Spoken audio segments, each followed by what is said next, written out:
Recent గా ప్రపంచ ఆరోగ్య సంస్థ తాజాగా global report on trends in prevalence of tobacco use 2000 to 2024 and projections 2025 to 2030 తన 6వ ఎడిషన్ ను విడుదల చేయడం జరిగింది. ఈ నివేదిక ప్రపంచవ్యాప్తంగా పొగాకు వాడకాన్ని తగ్గించే దిశగా సాధించినటువంటి పురోగతిని వివరించడం జరిగింది. అయితే ఇది WHO global action plan for non communicable diseases and sustainable development goal 3.A కింద ఉన్న ప్రధాన ఆరోగ్య లక్ష్యాలలో ఒకటిగా కూడాను ఉంది. ఈ నివేదిక ప్రకారం బంగ్లాదేశ్, భారత్, నేపాల్ ఈ 3 దక్షిణ ఆసియా దేశాలు 2025 నాటికి పొగాకు వినియోగంలో 30% తగ్గుదలను సాధించే దిశగా ఉన్నాయి.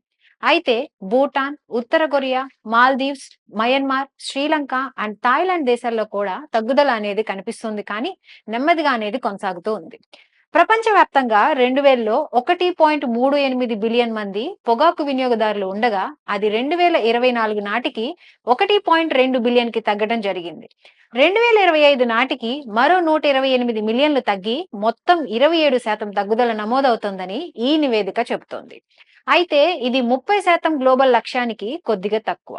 అంటే ఇంకా 50 మిలియన్ల మంది పొగాకు మానడం అవసరమని WHO పేర్కొంది.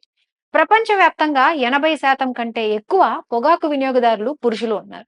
వారి వినియోగం చూసినట్లయితే 2010లో 41.4% నుంచి 2024లో 32.5%కి తగ్గిన వారు 2031 కంటే ముందుగా లక్ష్యాన్ని చేరుకోలేరని కూడాను అంచనా వేసింది.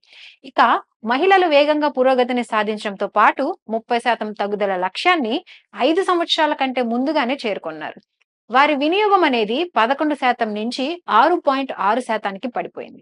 దక్షిణాసియా ప్రాంతం ప్రపంచంలోనే వేగంగా పొగాకు వినియోగం తగ్గిన ప్రాంతంగా నిలవడం జరిగింది. 2000 నుంచి ఇప్పటి వరకు 69 మిలియన్ల మంది వినియోగదారులు తగ్గారు. అయితే ఇప్పటికీ ఈ ప్రాంతంలో 322 మిలియన్ల అడల్ట్ టొబాకో యూజర్స్ ఉన్నారు. వీరిలో 288 మిలియన్లు స్మోక్లెస్ టొబాకో వినియోగదారులు.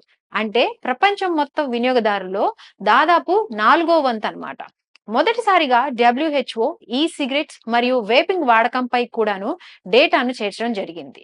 వెస్టర్న్ పసిఫిక్ ప్రాంతంలో పురోగతి చాలా నెమ్మదిగానే కొనసాగుతూ ఉంది. ఇంకా పురుషుల వినియోగం 43.3% వద్ద అత్యధికంగా కొనసాగుతోంది. సో పొగాకు రహిత ప్రపంచం అనేది కేవలం ఆరోగ్య లక్ష్యం మాత్రమే కాదు, కోట్లాది ప్రాణాలను కాపాడగల ఒక సామాజిక ఆర్థిక బాధ్యత అని కూడాను ఈ నివేదిక అనేది తెలియజేస్తుంది. If you found this video helpful, please follow our CV Reddy institute of police. Thank you.